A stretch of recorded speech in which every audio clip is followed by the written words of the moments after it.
the speed of all this happen is of course different, and I think it can be different from one country to another one. It can be different from one continent to another one.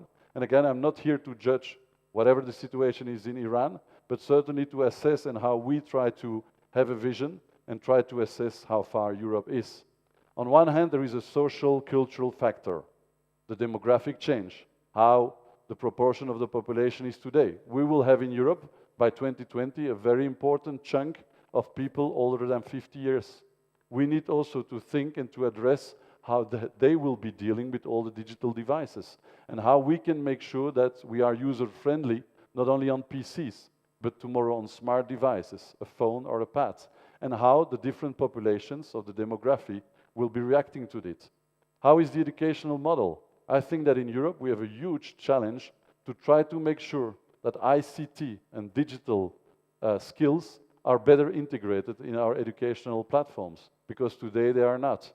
What about language? What about the entrepreneurial culture? What about the startup success? Do we have startup successes and do we promote them enough? Because today in Europe we are quite shy to try to promote successful stories about companies. So the cultural and the social-cultural factor will be important to see how rapidly we will move into a digital revolution in certain industries. The economical factor, how big is competition?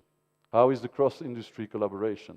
The enterprise culture, the industry consolidation. So there is an economical factor, a social-cultural factor, a technological factor. How is the infrastructure today in Iran? How is the compatibility and interoperability? Can the private and public sector work together? Do they work on similar platform? Can we easily start to encourage companies to work with digital